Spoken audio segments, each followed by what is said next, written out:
días a todos. Bienvenidos a esta sesión, a esta conferencia magistral, la última de este año. Les recuerdo que hasta la fecha de hoy manejaremos pues este horario de conferencias, que es el que siempre se hizo hasta el momento. Pero a partir de febrero del próximo año, que retomamos las conferencias, van a tener otro horario y estas van a ser a las 8:30 de la mañana. Estas las retomaremos en febrero y oportunamente les estaremos enviando las invitaciones de cómo será esta nueva, digamos, logística, por decirlo de alguna manera. Bueno, entonces en la reunión de hoy nos acompañan los doctores María Teresa López Camargo y el doctor Fidel Ernesto Sobrino Mejía. Van a hablarnos de ansiedad, migraña y los nuevos tratamientos. La doctora López, médico psiquiatra ingresada a esta casa, nos hablará sobre el enfoque desde la psiquiatría. El doctor Sobrino nos hablará, médico javeriano, psiquiatra, ¿señor? Sí, perdónenme, neurólogo, máster en fisiología y trastornos del sueño, Universidad de Murcia, España, máster en estudios avanzados de literatura española e hispanoamericana de la Universidad de Barcelona, nos hablará desde el enfoque neurológico. Entonces, sin más comentarios, muy bienvenidos y adelante, por favor.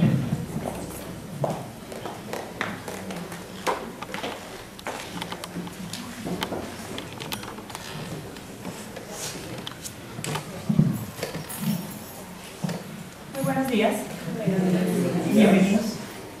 Bueno, la idea es hacer una revisión pues corta, concreta, sobre algunos aspectos relacionados con la migraña y con los trastornos afectivos. Por supuesto que todos en el público, me imagino que tienen algún amigo, algún familiar o algún paciente, ¿cierto? Con alguno de estos dos tipos de patologías, y vamos a tratar como de contextualizar un poco de qué se trata esta simbiosis.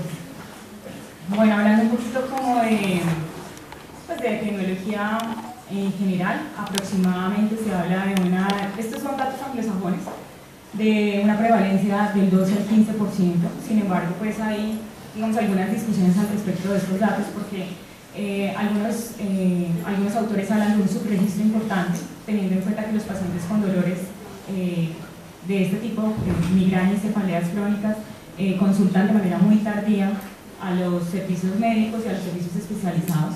Pero además porque hay partes, digamos, regiones geográficas en Europa que, digamos, registran datos de aproximadamente 30 y tanto, 40% de prevalencia. Es la tercera enfermedad más frecuente en el mundo y la principal causa neurológica de discapacidad y la sexta causa mundial de años perdidos por discapacidad. Esto según el estudio de carga mundial de enfermedades de la OMS actualizado en el 2015. También hay que tener en cuenta que las enfermedades mentales están dentro de este clúster. Dentro de las primeras 5 causas está depresión, está el Alzheimer, están los trastornos por consumo de sustancias psicoactivas y está, bueno, se me va alguna, creo que es la migraña. Entonces, pues en general, nosotros cubrimos aproximadamente el 79% de los trastornos neuropsiquiátricos, son los que más DALIs presentan, o los que más ABAC en español presentan en este momento.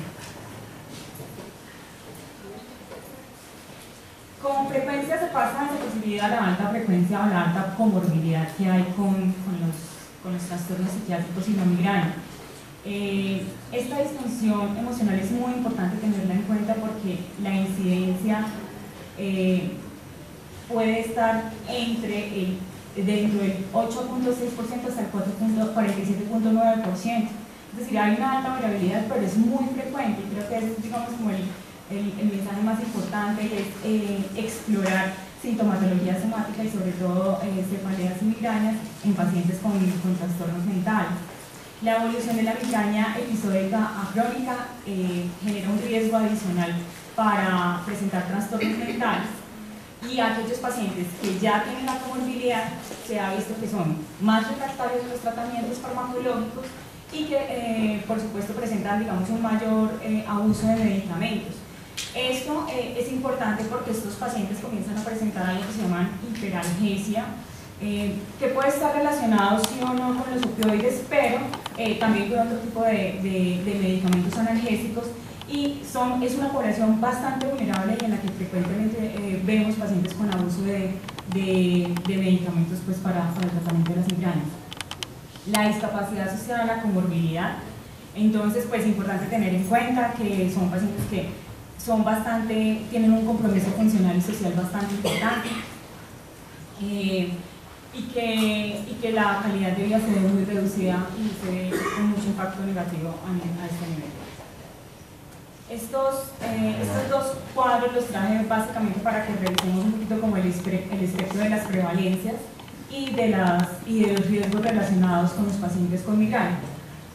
A este lado, el primer cuadro que se ve como en verdecito, habla sobre las prevalencias asociadas a pacientes con trastornos con migraña ya diagnosticada. Entonces, si vemos, las tasas son muy altas. Probablemente el trastorno de estrés postraumático es la entidad que menos frecuentemente puede presentar, sin embargo, tiene un rango muy amplio. Y como se dan cuenta, los trastornos de ansiedad y el antecedente de trauma en la infancia pues puntúan como entidades que son precursoras o que están asociadas a la enfermedad migrañosa. En cuanto a los riesgos, entonces esta siguiente tabla lo que básicamente cómo se interpreta es que aquellos pacientes con migraña presentan un riesgo entre el 3.7 y el 5.4% mayor o adicional de presentar este tipo de enfermedades, es decir, distimia, depresión mayor, episodio maníaco o trastorno bipolar, que la población que no padece migraña.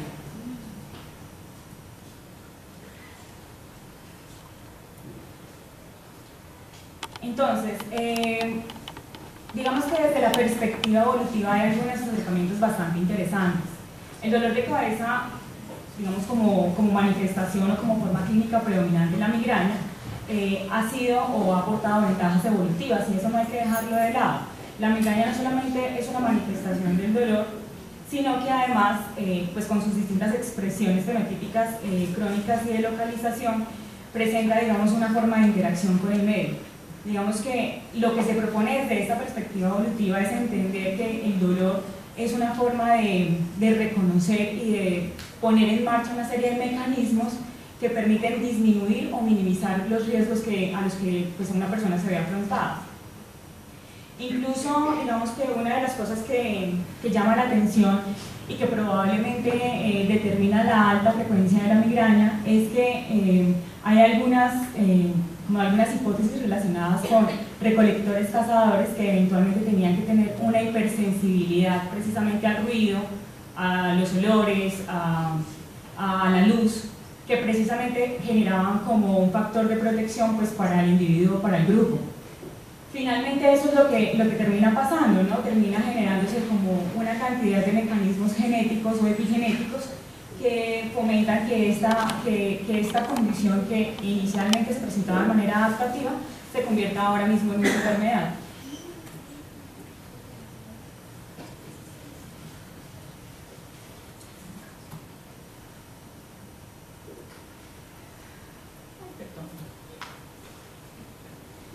Bueno, y la otra, digamos el otro término que es importante tener en cuenta es la hipótesis de la pleiotropía antagónica. Esta es una hipótesis también derivada de las teorías evolutivas, mucho más estudiada en la enfermedad de Alzheimer, pero pues que precisamente lo que busca es explicar que algunas modificaciones genéticas o algunas expresiones de esas modificaciones genéticas en algunas etapas de la vida pueden generar formas adaptativas y mucho más adelante pueden presentarse como enfermedad.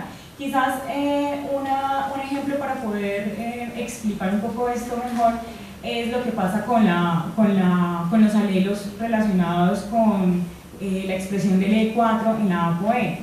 En formas tempranas o en ciclos de vida temprana se ha asociado a mejor perfil cognitivo, mientras que en formas tardías se ha relacionado al Alzheimer esporádico. Entonces, básicamente lo que se plantea precisamente con la migraña es que puede haber una pleiotropía antagónica relacionada.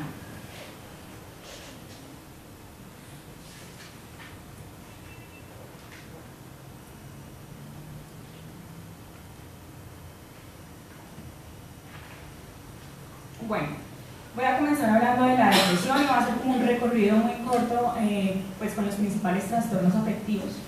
La depresión es uno de los trastornos psiquiátricos más frecuentes, aproximadamente a nivel mundial alrededor del 15% en nuestra última encuesta de salud mental, un poco más bajo, pero sigue siendo, digamos, una de las enfermedades más importantes, recordando que la OMS nos dice que para el 2020 será la segunda causa de discapacidad.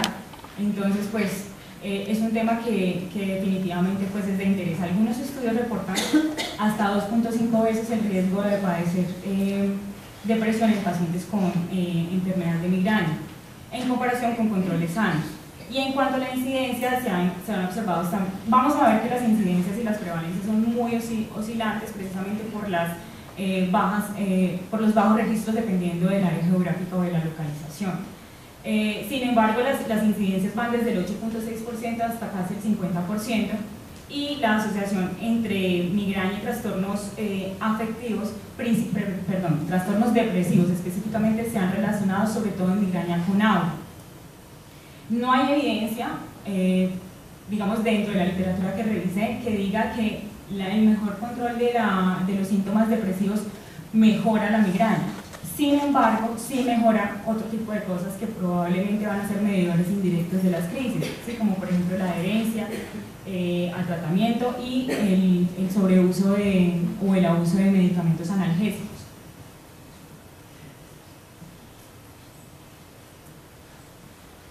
Bueno, y acá hablamos otra vez un poco de la hiperalgesia y las dificultades que se pueden generar relacionadas con el abuso de la medicación.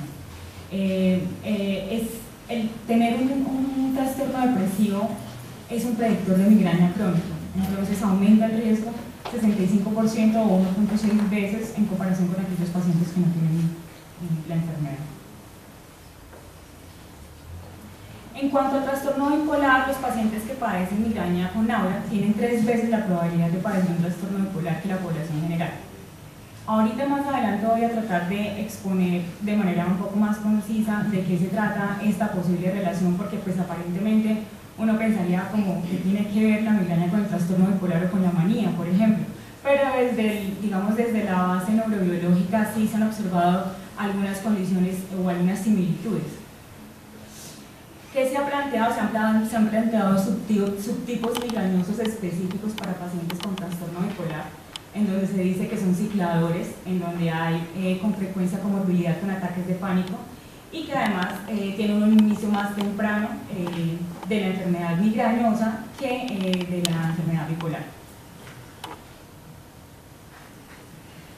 Además comparten características, las dos son episódicas, las dos empeoran con el estrés ambiental, tienen historia familiar tanto de trastorno bipolar o de migraña, y pues además se ha visto que las dos entidades responden a anticonvulsivantes.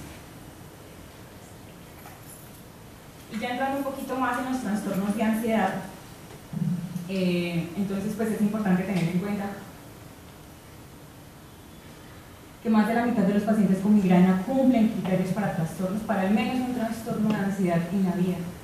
Estos son, digamos, como los 3 trastornos que predominantemente encontramos en los pacientes con trastorno de ansiedad. Son bastante altos el riesgo asociado a trastorno de ansiedad generalizada, a trastorno obsesivo compulsivo y al trastorno de pánico. Quizás son las principales entidades en las que deberíamos por lo menos explorar la posibilidad de que exista este diagnóstico. El OR para el trastorno de pánico es aproximadamente de 3.7 veces más de desarrollar un trastorno de ansiedad. El incremento de estos riesgos se asocian a varios factores, como la frecuencia de las crisis principalmente, es decir, son pacientes que tienen más crisis de migraña, que son más intensas, que tienden a cronificar, abuso de analgésicos, nuevamente sale acá, síntomas autonómicos que pueden, digamos, como solaparse con los síntomas ansiosos, y que por supuesto eso dificulta un poco el acercamiento diagnóstico, y pues los gastos en salud, que se estima más o menos $4.700 de mayor costo anual los pacientes que tienen migraña en comorbilidad con trastornos de ansiedad. Ahora sí, como que podría explicarlo, ¿sí? Porque pues esto aparentemente solamente habla de asociaciones un poquito como espurias o digamos, asociaciones que no, digamos que desde la parte teórica uno tendría que entrar a observar y a desglosar precisamente para poder entender qué es lo que sucede. Bueno, lo primero es que tanto como la enfermedad mental, hablando precisamente de los trastornos afectivos o de los trastornos bipolares, como en general la migraña, tiene muchos vacíos de conocimiento con respecto a las causas. Hay muchas hipótesis y hay muchas hipótesis que han sido, digamos, validadas, pero sin embargo todavía tenemos algunos vacíos de conocimiento.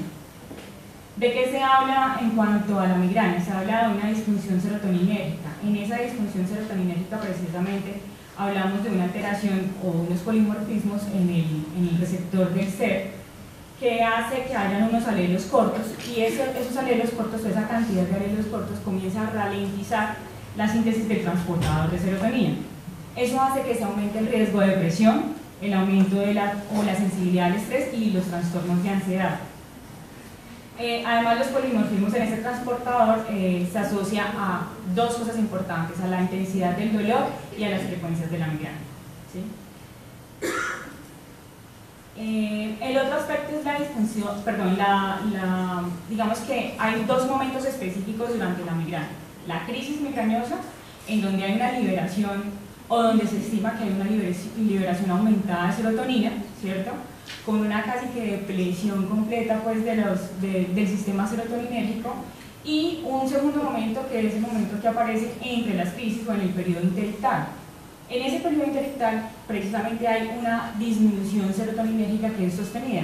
Esto finalmente se vuelve un círculo vicioso. ¿Por qué? Porque esa disminución sostenida de serotonina es precisamente lo que hace que se generen más crisis de migraña. Entonces uno queda como en una sin salida, o uno aborta la crisis o uno busca medicamentos que precisamente traten de evitar la aparición de la crisis, porque ya sabemos que inmediatamente aparece la crisis, comienza la liberación de serotonina y después de que desaparece, entonces hay una reducción sostenida. Eso, por supuesto, también tiene todo que ver con los trastornos afectivos y sobre todo con los trastornos depresivos y ansiosos, que se relaciona pues, en toda la teoría de los neurotransmisores, sobre todo a nivel serotoninérgico. Bueno, ¿qué otro tema es importante acá? Yo les traje, digamos, esta tablita, esta gráfica, que es de Navides y que me parece que de la Revista Colombiana de Neurología, me parece que explica bastante bien y en fácil una de las hipótesis relacionadas con el origen de la migraña. Quizás la que es más aceptable es la hipótesis trigémino vascular. Yo acá solamente traje, digamos, como el tema de la isquemia focal transitoria, que es digamos, el tema vascular relacionado con la migraña, precisamente porque acá es donde comienzan a afectar esa serie de mecanismos proinflamatorios, esa liberación desinhibida de algunas sustancias neurotransmisoras que precisamente lo que generan es una elevación en la extravasación de proteínas, en la agregación plaquetaria, en la liberación de serotonina, en la sustancia P, y eso termina generando una transmisión al núcleo trigeminal, principalmente en la parte caudal, en donde estimula los núcleos sensitivos cerebrales superiores. Y al otro lado, donde está la otra estrellita, al lado derecho, en donde dice liberación de neurotransmisores a nivel neuronal y endotelial, entonces vamos a ver que allí además hay otros dos neurotransmisores que a nosotros nos compete desde la salud mental y desde la neurobiología de los trastornos mentales, que tiene todo que ver con esto.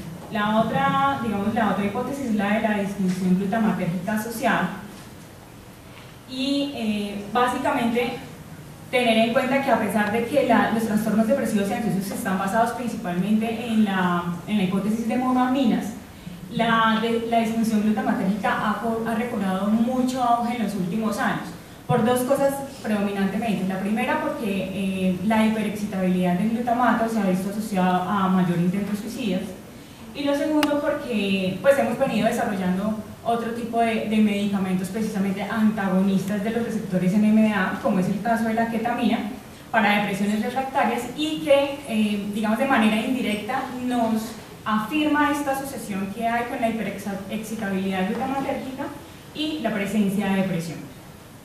Y la otra, digamos, el otro neurotransmisor que está asociado es la dopamina.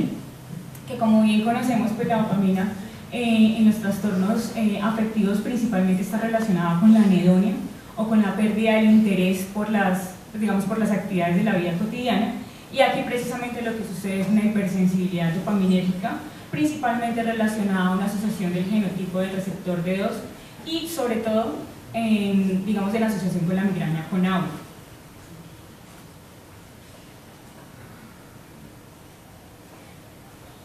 Otra cosa, digamos, acá que es muy importante es el tema de la onda de despolarización neuronal.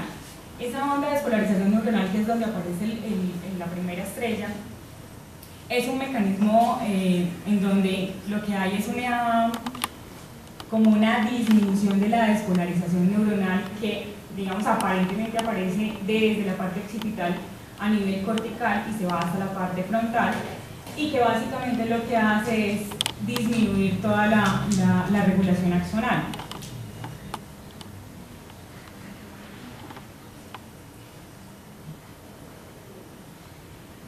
Esta propagación de la despolarización se hace sobre todo a nivel glial y a nivel de ganglios basales, hipocampo y tálamo, que son las estructuras precisamente relacionadas con los trastornos de ansiedad principalmente. Este fenómeno está relacionado con la extensión de una depresión funcional, no una depresión de trastorno depresivo, sino una depresión funcional neuronal, que progresa y se hace que progresa de la parte posterior hacia la parte anterior, y que lo que hace es una disminución del metabolismo cortical.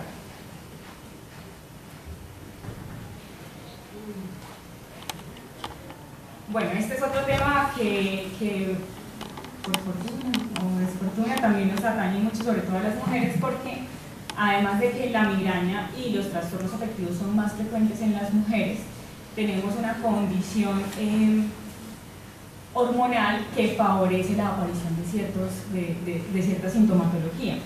Por ejemplo, las hormonas ováricas, pues ya no todos sabemos que modulan pues muchos neurotransmisores. Sin embargo, hay dos momentos o hay tres momentos específicos en los que precisamente vamos a tener más dificultades. El inicio de la pubertad, el periodo, la fase lútea, al final de la fase lútea, donde hay precisamente toda la depresión de estrógenos, y recuerden que la fase lútea va desde el día 14 más o menos, o desde el día de la ovulación hasta el día 28 o inmediatamente antes del primer día de sangrado menstrual. Entonces, precisamente en esos últimos días de la fase lútea, donde hay la depresión estrogénica, es lo que está relacionado con las crisis de migraña. Digamos, el otro momento que es importante es el periodo posparto y el periodo perimenopáusico. Básicamente esos son los momentos en los que más se han asociado trastornos afectivos y crisis de migraña. Además, pues tener en cuenta que existe una regulación positiva a nivel estrogénico con los sistemas serotoninérgicos y GABAérgicos. Entonces, cuando esto se disminuye o cuando el estrógeno ya no está, pues estos sistemas se ven alterados. Y está, pues, por último, la sensibilización del eje hipotálamo hipófisis adrenal, que también es bastante conocido para nosotros, y que básicamente funciona a tres niveles. El deterioro del área periacueductal, pues desde la parte neurológica o desde la visión de la migraña, pues está relacionado con todo lo que tiene que ver con el control del dolor, o la modulación del dolor es el principal controlador del dolor, pero que además desde la parte psiquiátrica sabemos que es digamos una región cerebral o mesencefálica que básicamente predispone la respuesta de huida o de parálisis en los trastornos de ansiedad. La reducción del volumen hipocampal, que básicamente está relacionada con el hipercortisolismo a todo nivel, es decir, desde los síntomas depresivos, desde los síntomas ansiosos, desde la enfermedad mental, desde el estrés incluso, desde el estrés crónico, pero que además está relacionado con la migraña. Esto es muy importante porque, digamos, una de las cosas que mencionaba en alguna de las revisiones que yo realizaba es que el problema, digamos, con estos estresores crónicos es que digamos, hay una doble vía de retroalimentación para que se dé la migraña. La primera de ellas es que, bueno, si yo tengo un estresor grande o si tengo una enfermedad mental, todos mis sistemas metabólicos de neurotransmisores, neuroquímicos, etcétera, pues van a comenzar a activarse. Dentro de esa activación está el hipotálamo hipófisis adrenal, lo que va a hacer que aumenten los glucocorticoides, y por supuesto voy a tener claro, digamos en un primer momento los glucocorticoides lo que van a hacer es una respuesta antiinflamatoria y una respuesta de disminución del dolor, o sea, antinociceptiva. Cuando esa crisis o ese episodio depresivo, ese trastorno de ansiedad o ese estresor que yo tengo a nivel ambiental mejora o disminuye y yo como persona me adapto, teóricamente lo que termina pasando es que ese momento de alza de los glucocorticoides se va disminuido y ahí puede desencadenarse una crisis de migraña. Entonces, tanto como tener la enfermedad, es decir, tanto como estar en el episodio agudo predispone por toda la sintomatología somática asociada de los trastornos mentales, pero también quitarlo puede predisponer a la presencia de migraña, precisamente porque estoy bajando los glucocorticoides, estoy bajando toda esa respuesta hormonal de neurotransmisores y de respuesta metabólica, lo que va a terminar generando es que yo ya no tenga esa, digamos, esa respuesta antinociceptiva o ante el dolor que tenía durante el estrés agudo. Y pues definitivamente que hay algunos factores de riesgo convergentes, como es la historia de abuso emocional, la historia de abuso físico, sexual o negligencia, que definitivamente ese OR me quedó incompleto, pero permítanme, yo reviso a ver si tengo el dato acá escrito.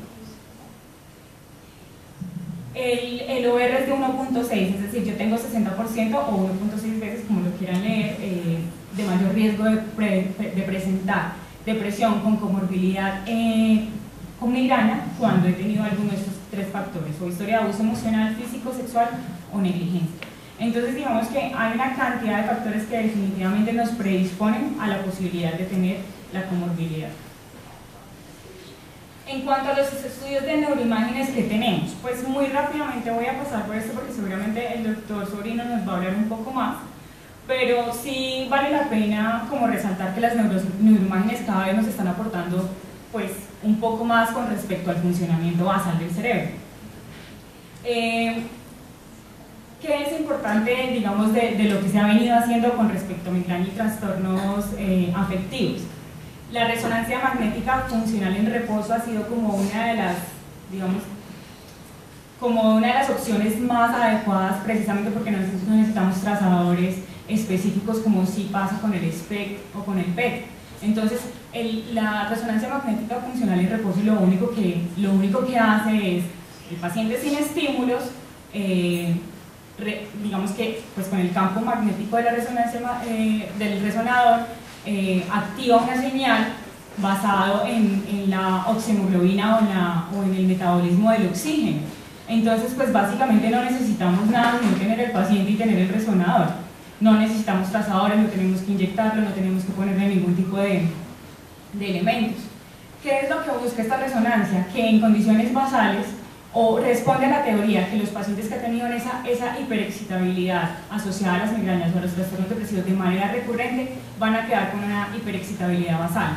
Entonces, eso es lo que busca básicamente revisar esas resonancias, mirar un poco que, digamos, como no siempre revisa tractos o redes neuronales, sino asociaciones de espacios o regiones cerebrales que permitan identificar que están asociados un poco como a este daño relacionado con la comorbilidad. Estas son las principales áreas que están relacionadas con el tema de la comorbilidad, tanto la corteza prefrontal, el área cingulada anterior, la ínsula anterior, el hipocampo y la amígdala. Pues la amígdala para todos no es un secreto que es la encargada principalmente de responder ante las situaciones de miedo. Y por último, pues traen un par de imágenes como para que le echemos una mirada con respecto pues, a las resonancias magnéticas funcionales en reposo. Y bueno, básicamente, lo que muestran en rojo son voxels, que son como píxeles en 3D, más o menos. Bueno, que lo que busca es como pintar las áreas que principalmente funcionan. Entonces, pues allá en el codificador de colores tenemos que el rojo es cuando la migraña, los pacientes que tienen migraña de base, que fueron sometidos a estas imágenes, tienen mayor funcionamiento de esas áreas. Entonces, básicamente, una de las que más llama la atención es el hipocampo, el giro fusiforme, el giro superior temporal, y la corteza prefrontal dorsolateral, que principalmente están relacionados con los daños asociados al trastorno depresivo. Y esta otra imagen que voy a mostrar a continuación, que básicamente pues, es un estudio que buscó revisar un poco estas tres características: la discriminación sensorial, el componente afectivo y el componente cognitivo, teniendo en cuenta adictos o los colores que están por dentro, las figuras que están por dentro vacías son los promedios, ¿sí?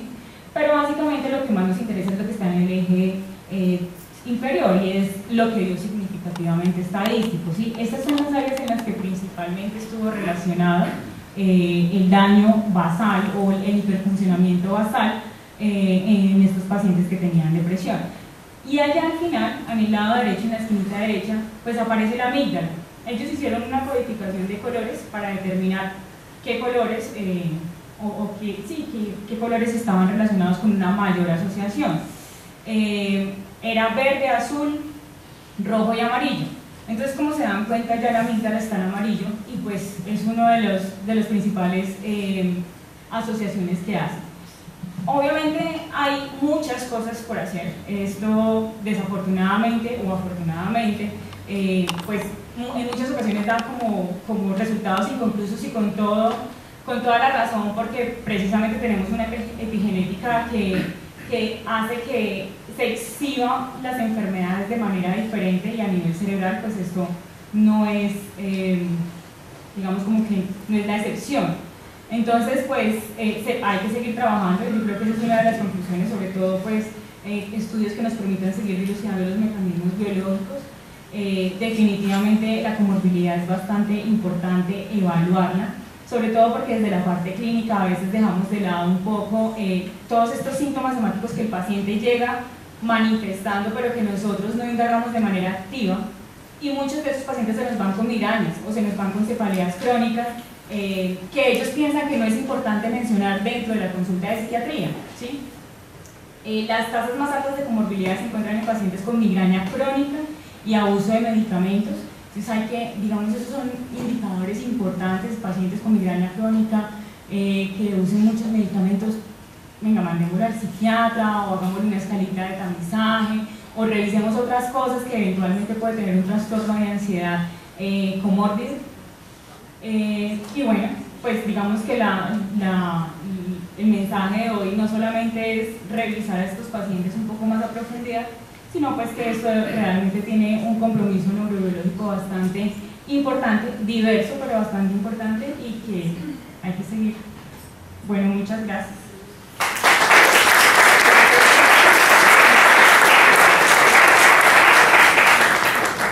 Muchas gracias por la invitación.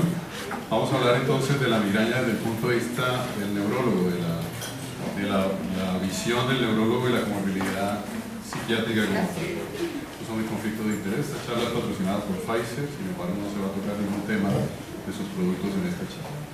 Estas son las dos instituciones donde yo trabajo: el Hospital Occidente de Kennedy y la Universidad de La Sabana, que son antagónicas desde el punto de vista económico, pero que tienen una filosofía esencial, que es hacer las cosas bien. Estamos en una zona de 12 millones de personas. Bogotá tiene una zona de aproximadamente 12 millones de habitantes, y Kennedy más o menos son 4,5 millones de personas. Para algunos es la segunda ciudad del país. Como quiera que tenemos más habitantes que Medellín, Cali, Barranquilla y municipios anexos. Con una población importante, que el 10% de nuestra población es población desplazada, y con la migración clarísima que tenemos ahora para el país vecino, que además está impactando desde el punto de vista importante la economía y toda la parte epidemiológica y de salud distrital y del país. Y bajo este problema, el problema de lo público, no es que los ciudadanos piensan que es gratis y los políticos piensan que es de ellos. Y recuerden que no todo funcionario público es deshonesto, pero todo deshonesto ha sido o aspira a ser funcionario público. Es bastante difícil para nosotros desde el punto de vista ejercer la medicina ya. Y recuerden que la burocracia es el arte de convertir lo fácil en difícil por medio de lo inútil, lo que nos hace absolutamente complejo poder trabajar en un hospital como el que trabajamos nosotros. Eso nos llevó a crear los centros de excelencia, que no es otra cosa diferente sino mejorar las diferentes líneas de investigación, mejorando la investigación y haciendo una neurología diferente que impacte la calidad de vida de las personas. Vamos a hablar entonces un poco de la ansiedad y migraña, y recuerden siempre que para nosotros es difícil para nosotros hablar delante de un psiquiatra y poder entender un poco lo que vamos a mencionar, pero vamos a tratar de hacerlo de una forma mucho más fácil. Vamos a hablar unas cosas de generalidad de dolor de cabeza que ya la doctora María Teresa algo mencionó. Vamos a definir un poco, y la epidemiología de la migraña, vamos a hablar un poco sobre la fisiopatología, lo importante que es la fisiopatología de la migraña, la comorbilidad que es la coexistencia de dos patologías que no necesariamente son causa-efecto, la ansiedad y migraña específicamente, que es el tema de esta charla, dos cosas de tratamiento y terminamos con las conclusiones. Las cefaleas se clasifican, se siguen clasificando igual como cefaleas primarias, cefaleas secundarias y otras con neuralgias craneales. Lo importante es saber que el 90% de las cefaleas son primarias y solamente el 10% son cefaleas secundarias, es decir, aquellas cefaleas que pondrían en riesgo la vida de las personas. Algo importante se menciona acá, es la tercera patología más frecuente del mundo. De todas las enfermedades, la migraña es la tercera. Y es la principal causa de discapacidad en menores de 50 años, lo que nos hace absolutamente ver la migraña con otros ojos. Y estas cifras que son importantes, vean ustedes. La migraña afecta aproximadamente el 10 al 20% de la población y bien lo mencionaban ahorita que hay subdiagnóstico de esta patología. La prevalencia global al año del 14-15% aproximadamente, 2 a 3 veces más frecuente en mujeres. Recuerden que en las neuronas hay receptores estrogénicos y los cambios de los estrógenos, dependiendo del ciclo, como mencionaban anteriormente, pues va a generar dolor de cabeza, una serie de cambios, y eso es absolutamente incapacitante, costosa y frecuente, lo que tiene la migraña, con unas cifras absolutamente importantes. Y esto lo resume esencialmente lo que mencionábamos. Tercera patología más frecuente del mundo, sexta causa de discapacidad en algunos estudios, séptima en otros, es la cuarta en mujeres, séptima global, sexta o séptima, cuarta en mujeres, es el 30% de las mujeres ve afectada su calidad de vida por la migraña, es de lejos la patología neurológica más frecuente, y hay aproximadamente 36 millones de personas en los Estados Unidos con migraña, 40 en Europa. Pero ¿qué hacer con estos datos específicamente? O sea, ¿quién importa esto? Porque pues, específicamente esto tendría que tener un impacto en las políticas públicas de salud, pero la verdad es que no lo vemos así. La carga por enfermedad sigue siendo la migraña mucho más frecuente y mucho más impactante que la cefalea de hipotensión, aunque los estudios escandinavos muestran que la cefalea de hipotensión pues es muy importante. Ellos allá tienen la cefalea y la paga el Estado, las incapacidades por cefalea, no así las nuestras. ¿Quiénes tratan el dolor de cabeza en el mundo? Para nadie es un secreto que los pacientes se automedican, 50% de los pacientes se automedican y los otros obviamente los terminamos viendo las otras especialidades. 50% se automedican, 28% los ven los médicos de cuidado primario, es decir, médicos generales, médicos de familia, internistas, pediatras y ginecólogos, y solamente el 10% lo vemos los neurólogos. 10% que compartimos con medicina alternativa, lo que el panorama es absolutamente desolador. Pero ¿qué pasa con ese 28% de los pacientes que asisten a la consulta? 70% son diagnosticados, el 80% reciben tratamiento, solamente el 50% continúan en controles y lo más triste de esto es que solamente el 14% tiene buenos resultados. El panorama es lo que les digo, absolutamente desolador. Tenemos entonces nosotros esta parte, específicamente para que el paciente llegue al neurólogo tiene que usar un filtro tremendo y al experto en dolor de cabeza, que pues, que nos dedicamos a esto, pues el paciente casi no nos llega, o llega ya después de mucho trajinar. Pero ¿qué tanto se enseña el dolor de cabeza siendo la tercera patología más frecuente del mundo, la primera causa de discapacidad en menores de 50 años? Pues vean ustedes, 25 horas en posgrado, y eso incluye Canadá y Estados Unidos, que no es lo real, y 5 horas en pregrado. Les cuento, entonces de los 11 programas de posgrado que hay de neurología en el país, solamente se enseña cefalea en 2, como competencia para la formación del neurólogo. Luego la educación a todo nivel está por trabajar y es tal vez lo que tenemos nosotros que manejar. Hablamos un poco entonces de la migraña específica. ¿Cómo se clasifica la migraña? ¿Cómo se diagnostica? Específicamente tenemos que tener la migraña sin ahora 5 episodios previos que dure de 4 a 72 horas, que sea unilateral, que sea pulsátil, que tenga actividad moderada, severa, que aumente con la actividad física, que tenga fotofobia o fonofobia, que tenga náusea o vómito y que el examen neurológico sea normal. Esto es para el 70% de los pacientes con migraña. Hay un 30% de migrañosos que tienen una migraña con aura, es decir, que tienen síntomas adicionales asociados a la migraña. El 70% son sin aura, 30% son con aura. Lo más frecuente es el aura visual, específicamente porque el cerebro, la parte occipital es mucho más excitable por estudios de electromagnetocefalografía, el lóbulo occipital, entonces cualquier cambio específico en un cerebro genéticamente predispuesto, si es esa migraña con aura, va a producir síntomas visuales usualmente. Y se mencionó anteriormente lo que es la onda de presión cortical, que no es otra cosa sino una hiperexcitabilidad cortical específica en pacientes genéticamente predispuestos como los migrañosos, donde específicamente dan ustedes, estos son modelos murinos con cloruro de potasio, donde se estira ese cloruro de potasio y va pasando esa onda de presión cortical, donde el vaso primero se produce una vasoconstricción y luego una vasodilatación, y se va depolarizando la corteza específicamente, produciendo unos síntomas específicos, que es el que el paciente describe, usualmente positivos, que vea fosfenos, luces, etcétera, y negativos, que tenga escotomas específicamente en el lóbulo occipital, que alteran el campo visual. Esto en el 30% de las personas. Recuerden que el 70% de las migrañas son sin aura. ¿Cómo se hace el diagnóstico de migraña? 3 preguntas específicas. Yo le pregunto al paciente que nos da una probabilidad del 93% de tener migraña. Si el paciente tiene náuseas, si la cefalea es incapacitante y si le molesta la luz. Si tiene 3 de las 3, tiene 93% de probabilidades que tenga migraña. Si tiene ya una menos, pues va cambiando. Pero es muy sencillo poder hacer el diagnóstico. Pero, ¿cómo se clasifica actualmente la migraña? Que es tal vez lo más importante. No es si tiene sin aura o con aura, que son fenotipos que valen la pena, sino por frecuencias, y eso nos marca el tratamiento. Son migrañas de baja frecuencia si tienen de 0 a 9 ataques, de 10 a 14 ataques de alta frecuencia y más de 15 ataques al mes. En los últimos 3 meses hablamos de migraña crónica. Cronicidad de migraña no es que tenga migraña hace muchos años, sino que tenga 15 días de dolor o más al mes en los últimos 3 meses, ¿no? Y podemos estar también sin migraña. Recuerden que es una enfermedad genética y podemos estar sin dolor teniendo la diátesis de la enfermedad. Esto lo resume más fácil entonces. De 0 a 9 ataques baja frecuencia, de 10 a 14 alta frecuencia y crónica 15 ataques o más. Esto es muy importante porque lo que farmacológicamente funciona acá, no funciona acá. Y la mayoría de pacientes que están en este rango de 15 ataques al mes o más en los últimos 3 meses tienen todas las comorbilidades psiquiátricas posibles, de las que mencionaban anteriormente. Entonces es muy importante entender un poco las frecuencias de lo que ocurre. ¿Cómo se define la migraña entonces? En los años 60 se pensaba que era un trastorno vascular, que la vasoconstricción producía el aura y la vasodilatación producía el dolor, que era una migraña, la cefalea era algo vascular. Esto está bien para los años 60, pero esto ha cambiado. En los años 90, con el advenimiento de los triptanes, aparece lo que es el astrigémino vascular. Entonces entendíamos que todos los vasos del cerebro están inervados por el trigémino y que ahí está la génesis de la migraña. Sí, es cierto, pero no es necesario, pero no suficiente para explicar la teoría de la migraña. Lo que estamos ahora es que es una enfermedad del cerebro que produce manifestaciones neurovasculares importantes con 3 pilares fundamentales. Un fenómeno de sensibilización periférica, es decir, que cuando hay un ataque de dolor de cabeza se liberan sustancias proinflamatorias, como se mencionó anteriormente, y esto hace un fenómeno de sensibilización periférica, un cerebro genéticamente predispuesto, que es la hiperexcitabilidad cortical, y una sensibilización central cuando ese fenómeno se cronifica y se hace permanente. Luego, si tenemos claro perfectamente que hay un fenómeno de sensibilización periférica, sensibilización central de un cerebro genéticamente predispuesto, pues entendemos perfectamente de lo que se trata la migraña. Entonces, pues la migraña es eso, es un estado de hiperexcitabilidad neuronal alterada en pacientes genéticamente susceptibles. Migrañoso no es el que quiere, sino el que puede, que activa el sistema trigémino vascular y eso produce cambios o consecuencias médicas y biopsicosociales. Esta es la genética específica de una patología que tiene manifestaciones neurovasculares.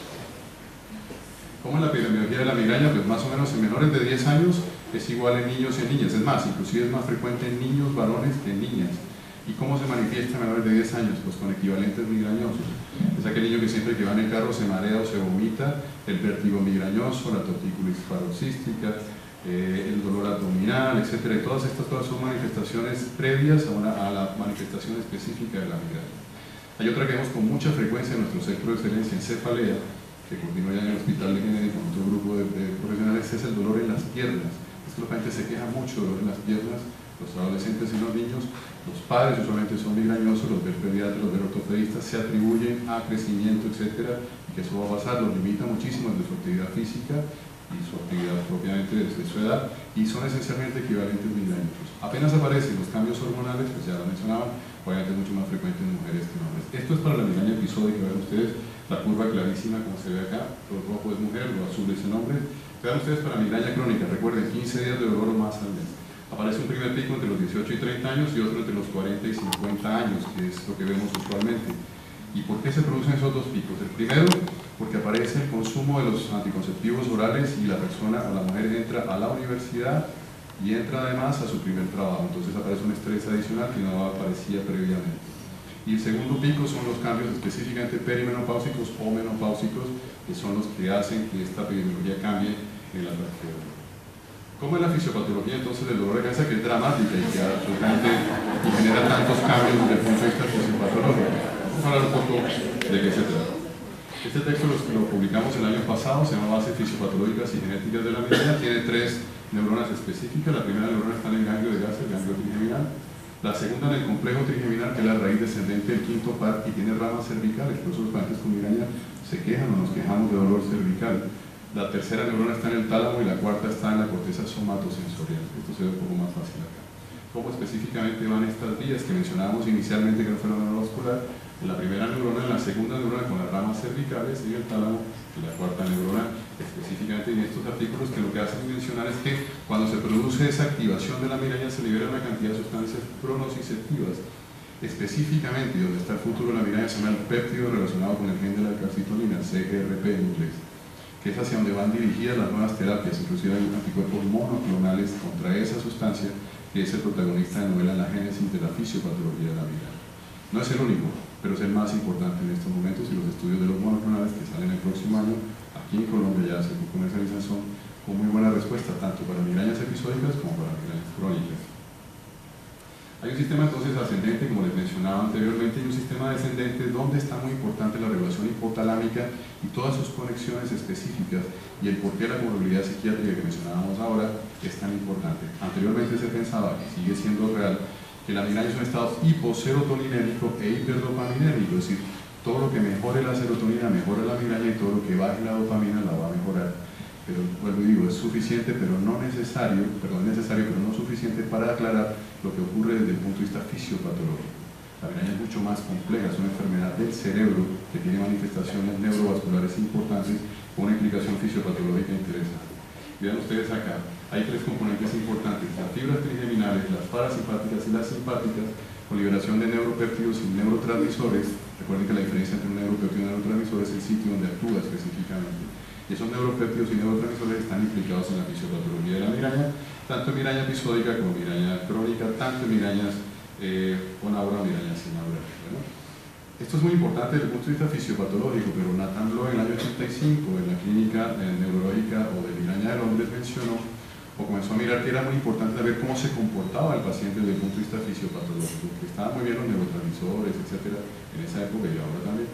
Pero había que oír un poco al paciente de qué era lo que se quejaba el paciente cuando tenía estos síntomas. Y existe una fase de migraña que son muy importantes.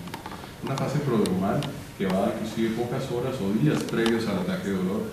La migraña con el aura, que es importante, todos esos fenómenos visuales que mencionamos, sensitivos o motores, son muy importantes. Lo importante es la duración.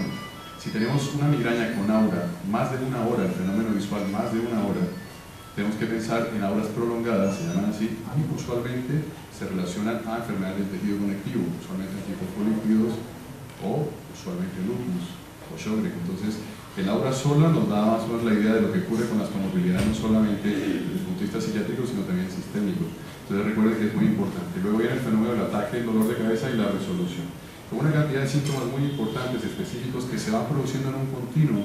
Y tal vez lo más importante lo ven ustedes en la parte de abajo de la diapositiva, porque están integrados muchas estructuras cerebrales desde el punto de vista fisiopatológico. Por eso hablamos que la migraña es una enfermedad del cerebro, no de los vasos, ni mucho menos solamente de los neurotransmisores. Entonces, hay cambios bostezos, aumento de la misión, dolor en el cuello, que ya lo mencionamos el porqué, cambios en el estado de ánimo, hipersensibilidad a la luz, a los olores. Esto está mediado directamente por el hipotálamo. Y usualmente aparecen los antojos, que no son la causa de la migraña en la mayoría de personas, aunque en algunos sí, con la mayoría no. Entonces a la gente le dan ganas de comer algo rico, entonces come un chocolate, entonces a mí me da dolor de cabeza el chocolate. No, en este caso específicamente es un prodromos específico. Ahora, a la gente que sí que se come un chocolate le duele la cabeza, pero no necesariamente es la causa del dolor.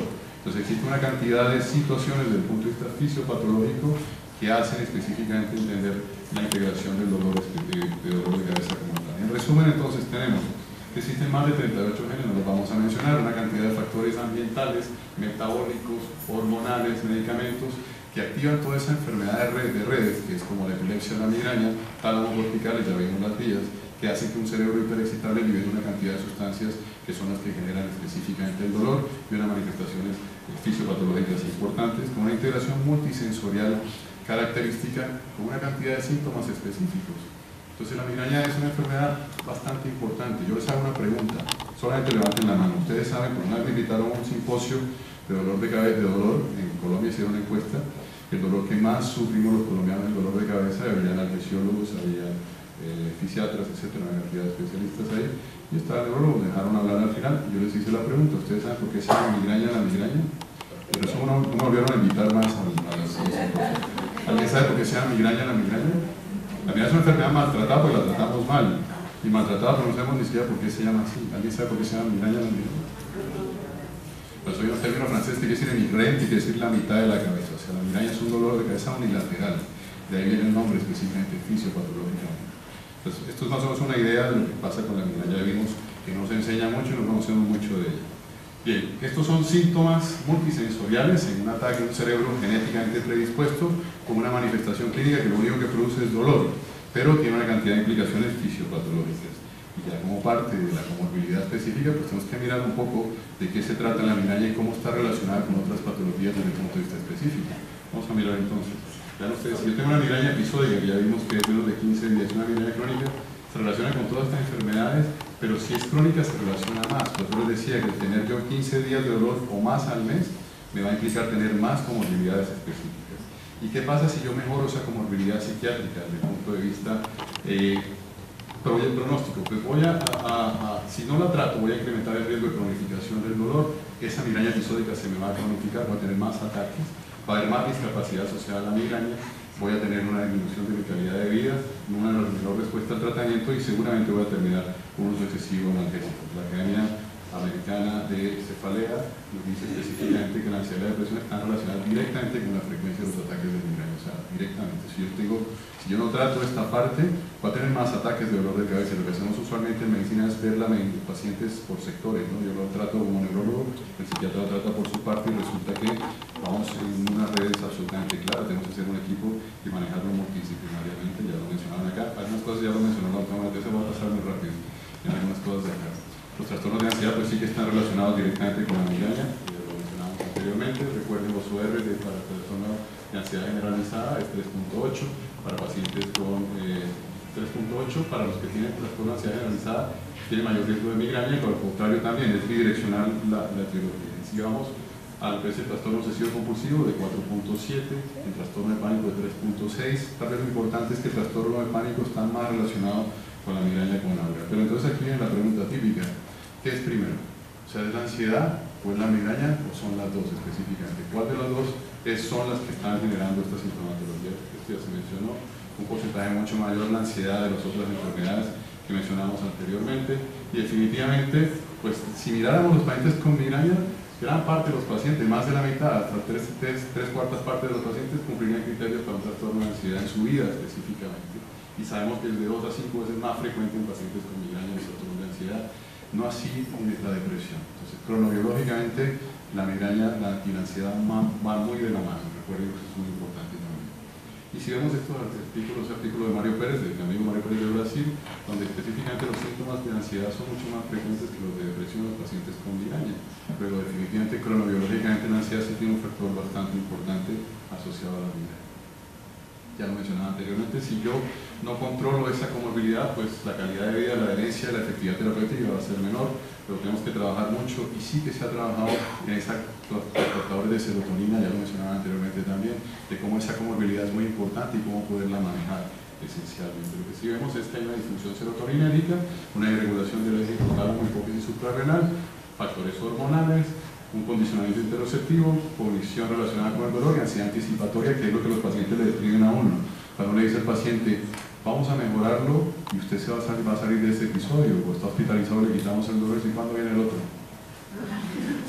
¿Y yo qué hago cuando viene el otro? ¿Qué tal que no me sirva la medicación? Recuerden que el paciente con migraña suele ser muy dopaminérgico, ¿no? Entonces, el paciente entra a la consulta, llegan nosotros que manejamos dolor de cabeza, son pacientes que llegan ya con dolor de cabeza crónicos, refractarios, que nadie los quiere ver, entonces nos mandan allá al neurólogo que trabaja en cefalea, entonces nos llegan eso, los episódicos usualmente no los vemos. Entonces el paciente llega a la consulta, ¿cómo va? Mal. Ayer tuve un dolor de cabeza que no se me quita con nada. ¿Y qué ha tomado? Nada. Entonces esa actitud del paciente con migraña suele ser muy típica de este fenómeno dopaminérgico. Y tengo hace 3 días un dolor terrible y no sé qué, y los otros 27, no, voy mejor. Entonces esa actitud dopaminérgica es muy típica del paciente con migraña y sí que lo relacionamos nosotros con esta comorbilidad. Hacemos tamizaciones específicas con todos los test que se puedan hacer en los centros de dolor de cabeza esenciales. El que más hacemos nosotros es el MIDAS, que es un test de impacto en dolor de cabeza. Lo hacemos en algunos sitios. En el hospital, por ejemplo, hacemos uno que es PIT6, porque en el MIDAS dice cuántos días ha dejado usted de trabajar por el dolor de cabeza. y los pacientes nuestros no pueden dejar de trabajar porque no comerían. Entonces nosotros hacemos más el impacto del dolor de cabeza con un KIT-6, pero el MIDAS lo que nos muestra es la relación directa de lo que ocurre con la ansiedad. Vean ustedes acá en un paciente con MIDAS 1 con un impacto leve, esto es no tener ningún tipo de ansiedad o depresión, esto es ansiedad, esto es depresión, esto es tener las dos. Vean ustedes en el MIDAS 2 cómo va creciendo la ansiedad, en el MIDAS 3 igual, y en el MIDAS 4 ya el trastorno mixto de ansiedad y depresión, cómo va aumentando específicamente el impacto de la calidad, pero sí están relacionadas, no son causa-efecto, vuelvo a decir, ¿no? Que van muy relacionadas, y no solamente esto, sino la respuesta al tratamiento también. Entre mejoremos las cosas de la comorbilidad, pues van a mejorar las dos sintomatologías también. Ya en la parte final, la ansiedad también realza algunos síntomas de migraña específicamente, ¿no? Y tenemos uno que es muy importante, que es la osmofobia. Ninguna cefalea se precipita por los olores excepto la migraña. Es una pregunta muy sencilla, porque a veces llegan pacientes a urgencias y uno no sabe si el paciente tiene una cefalea primaria o secundaria y tal. Uno le pregunta si los olores le aumentan el dolor de cabeza. Si dice que sí, nosotros tenemos estudios hechos en el hospital con cefaleas secundarias muy severas, donde ningún paciente con cefalea secundaria los olores le precipitan el dolor de cabeza. Eso es típico de la migraña. Y sí que la ansiedad se relaciona con esto, porque el paciente sí tiene, más o menos el 43% de los pacientes, promedio 35% de los pacientes tienen usualmente osmofobia, que es la molestia a los olores. Pero lo que muestra este estudio específicamente, y lo veo en la consulta, es que usualmente los que tienen osmofobia también tienen más ansiedad. Algo debe haber seguramente la integración fisiopatológica del dolor y la integración de lo que ocurre fisiopatológica también en la ansiedad, que haga que estos pacientes sean mucho más perceptivos hacia los olores esencialmente. Y es además importante ver cómo el estrés postraumático también está relacionado con el dolor de cabeza, y es que, vean ustedes, mencionaban ahorita el abuso específicamente de la población, el estrés postraumático está mucho más elevado, la cronificación de la migraña sí que va de la mano. Les quiero mostrar una cosa muy rápida en aras del tiempo sobre el trabajo que hicimos nosotros estamos haciendo en el hospital. El maltrato es un factor de cronicidad migraña mirándolo varios ejes específicamente, el maltrato psicológico y el económico. Ese maltrato económico que vemos no solamente en ese estrato, sino en todos. Es aquel que es el proveedor, es aquella persona que lleva el dinero a la casa y eso le da patente de cosas para hacer lo que le dé la gana. Entonces la mujer no le puede decir nada porque o deja a los hijos sin estudio, o los deja sin el club, etcétera, etcétera, o simplemente no va. Y eso es un factor muy importante de cronificación cuando nosotros lo investigamos un poco. El físico, ni hablar, el abuso sexual también, y la negligencia. Negligencia como tal la vemos nosotros en aquel muchacho, en aquel señor que trabaja en construcción y el sábado se toma toda la plata de la semana, entonces la familia no tiene para el día siguiente o para la semana nada. Y ustedes se han dado cuenta ustedes que ante la negligencia pues la gente busca cosas que hacer, pero ustedes en las construcciones ven los sábados a mediodía todas las familias, esposa e hijos, esperando que el hombre salga del trabajo para que no se les vaya a volar y para que puedan obtener una parte de la comida. Esto lo vemos con mucha frecuencia. ¿Y qué encontramos nosotros? De 302 pacientes, 44% que teníamos nosotros tenían maltrato. Y tenían maltrato en la infancia 63% y 76% en la adultez, es decir, fueron maltratados tanto en la infancia como en la parte adulta. ¿Y por qué es una migraña episódica se cronifica específicamente? ¿Cuál es la razón que una migraña episódica termine cronificándose y la relación con la ansiedad? Pues bidireccional, recuerden, ataques de cefalea recurrente llevan a ansiedad y depresión específicamente y pueden ser factores comórbidos especiales. ¿Qué ocurre cuando una migraña se cronifica? El paciente que le dice a uno, la droga no me sirve, doctor, y yo me aguanto más esta cosa, y a mi vida es absolutamente imposible. Eso es lo que dicen fisiopatológicamente lo que ocurre. ¿Y cuáles son los factores que hacen que una migraña episódica se cronifique? Algunos son no modificables, pues hay que tener una migraña obviamente para poderse cronificar, que sean mujeres, usualmente de raza blanca, separadas o solteras, con un estatus socioeconómico bajo o un nivel educativo bajo, y el abuso y el maltrato en la infancia. ¿Y dónde podemos actuar nosotros en todas estas? En el sobrepeso, la obesidad, la comorbilidad psiquiátrica, el uso de cafeína, etc. Y la vemos con mucha frecuencia. Vean, la cefalea por cafeína es muy frecuente. El paciente toma café toda la semana en su casa, en su oficina o en el sitio de trabajo, y el fin de semana no toma café y hace cefalea por abstinencia de la cafeína. Entonces llega el esposo bravo diciendo que solamente le dan la casa y porque no le dan el trabajo. O sea, básicamente por no tomar café. Y podemos salvar matrimonios con una cosa absolutamente sencilla. Entonces recuerden la disfunción del sistema serotoninérgico, uso excesivo de medicamentos, conductas inadecuadas para enfrentar la cefalea, ideología inherente al dolor y otras causas asociadas al dolor como tal. ¿La migraña puede relacionarse con comorbilidades psiquiátricas? Pues sí, vean ustedes, esto es bien interesante, este análisis del consorcio genético, donde específicamente todas las patologías neurológicas, ustedes las ven acá, la enfermedad de Alzheimer, Parkinson, esclerosis múltiple, pero la única que tiene relación directa con las patologías psiquiátricas es la migraña, esencialmente. Pero hay unos factores genéticos muy importantes, algunos se mencionaron ahorita, que hacen ver esto. Y si miramos acá la relación entre la migraña y las diferentes patologías psiquiátricas, pues también hay muchas: trastorno de ansiedad generalizada, el trastorno de hiperactividad e inatención, el síndrome de Tourette, etcétera, que están muy relacionados con migraña de forma importante. Y el fenómeno neuroinflamatorio, que ya se mencionó desde el punto de vista fisiopatológico, estas vías que mencionamos, simpática y parasimpática, el astringenia muscular, y todos estos receptores. Por eso es muy difícil poder mencionar que solamente la serotonina y la dopamina, son muchos. Y neurotransmisores específicamente, en esta gráfica que ya nos mostraron, que esencialmente son las estructuras que están relacionadas esencialmente con corteza somatosensorial, ínsula anterior, corteza auditiva, corteza visual primaria, y todas las regiones afectivo-motivacionales de esto. Ya específicamente en tratamiento de los pacientes con migraña es que sufren mucho, porque cuando van a un servicio de urgencias y les hacen el triage, pues no les paran muchas horas y siempre lo dejan de último. Entonces el paciente usualmente no consulta, porque siempre me mandan lo mismo: es una migraña, espere. Y al final van pasando los otros y el paciente termina diciendo: yo no voy a urgencias, pues siempre me mandan lo mismo y yo ya sé cómo es la cosa. ¿Cómo se maneja esto esencialmente? Pues son tres pilares fundamentales: un manejo agudo, un manejo preventivo y un manejo no farmacológico. ¿Qué buscamos? Pasar siempre al otro cajón. Si tenemos una migraña crónica, pasar idealmente una de alta frecuencia o baja frecuencia, o estar sin migraña. Eso es bidireccional, o si no terminarían todos los pacientes con migraña teniendo migraña crónica en el tiempo. Cuando yo doy una profilaxis para migraña, cuando tengo 3 o más ataques de dolor de cabeza y la medicación aguda no me funciona, en ese momento tengo que utilizar prevención. Cuando tengo 6 o más 8 episodios de dolor de cabeza al mes, así sea el tratamiento agudo efectivo, comienzo a tener, como en los talleres del 7 de agosto, arreglo una cosa y desbarato otra, entonces termino arreglando la migraña porque la gastritis es un daño. Contraindicación de tratamiento agudo: tengo una enfermedad acidopéptica o una enfermedad renal que hace lo anticoagulado, no puedo tomar la medicación. Algunas cefaleas importantes, unas migrañas específicas, las migrañas de aura de tallo, la migraña basilar, que son graves y que estarían obviamente contraindicadas y tendríamos que utilizar algún tipo de tratamiento especial. Y la migraña específicamente, que tiene que ver aquel paciente que ha hecho todo lo humanamente posible para mejorar, ha cambiado su estilo de vida, ha bajado de peso, hace ejercicio y sigue con dolor de cabeza, pues toca darle una prevención. Y aquel paciente que tiene riesgo de consumo de analgésicos de forma importante.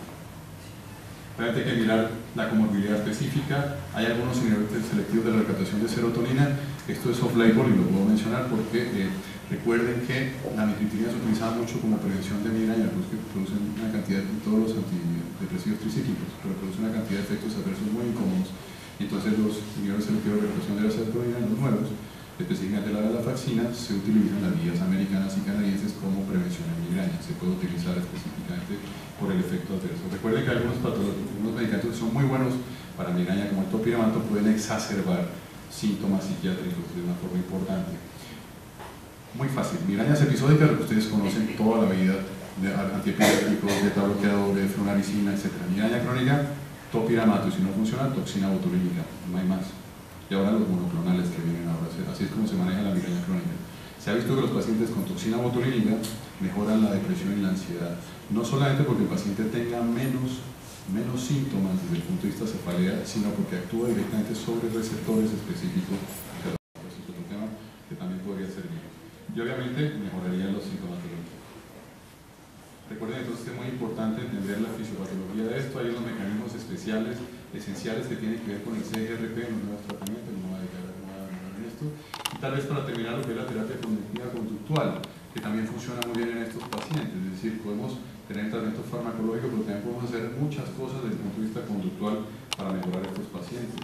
Y hemos visto que aquellos pacientes que tienen depresión, ansiedad y trastornos del sueño tienen menos dolor en los ataques si hacemos ese tipo de terapias cognitivo-conductuales. Y hay estudios inclusive que los han comparado contra placebo y si las colocamos con un preventivo adicional. Lo que se ha visto es que si la adicionamos con un preventivo adicional, el paciente tiene mejor respuesta, ¿no? ¿Y qué paciente estaría indicado esta terapia cognitiva-conductual? Pues en aquellos que tienen cefalea por uso excesivo de analgésicos. ¿Qué es eso? Es aquel paciente que toma usualmente más de 3 tabletas a la semana para el dolor. Más de 3 días, 3 días de la semana de dolor, es decir, o más fácil, 10 días o más de triptanes, ergotamínicos, AINES, etc., 10 días o más al mes. Eso es cefalea por uso de analgésicos. No lo produce ninguna otra patología, sí la migraña. Si yo tomo más de eso, el paciente hace cefalea por uso excesivo. Hicimos el consenso latinoamericano de migraña crónica hace unos años y estuvimos en contra con la palabra abuso, porque esto tiene una connotación diferente. Es mejor utilizar uso excesivo, y sobreuso es una traducción mal hecha del inglés, entonces sería uso excesivo de analgésicos. Estarían entonces específicamente estos pacientes que les iría bastante bien, y eso tiene una cantidad de implicaciones desde el punto de vista fisiopatológico: sensibilización central, cambios de serotonina, cambios en el CGRP, la onda de presión cortical, genes dopaminérgicos. Si ustedes miran, estamos muy implicados en todo lo que ocurre desde el punto de vista fisiopatológico. Cerca del 4% de los adolescentes, de las niñas, y el 2% de los niños tienen cefaleas crónicas. Entonces, en estos pacientes también funcionaría la terapia cognitiva conductual, sobre todo porque la cantidad de medicamentos que utilizamos pues una cantidad de efectos adversos muy importantes. Y tal vez la conclusión de esto sería esencialmente que el paciente no quiera tomarse ningún medicamento de esos que produce una cantidad de efectos adversos, que tenga pobre tolerancia, pobre respuesta, o que tenga los medicamentos contraindicados, y podría aplicarse también en mujeres que están embarazadas o en lactancia. Sería como el perfil de aquellos que utilizarían la terapia cognitiva conductual en pacientes que tienen migraña y que tienen la indicación. El paciente con migraña les decía que es absolutamente complejo y difícil de manejar, no es fácil poderlo entender. En conclusión, entonces, diríamos que las comorbilidades psiquiátricas tienen una prevalencia mucho mayor en los pacientes con migraña que en la población general, ya lo sabemos, y mucho más si es migraña crónica que migraña episódica. No es lo mismo una migraña episódica o una migraña crónica. Recuerden que si nosotros mejoramos esto, mejoramos la calidad de vida del paciente y impactamos en la cronicidad esencialmente. Y es muy importante evaluar esas comorbilidades específicas. Me tocó correr un poco por el tiempo.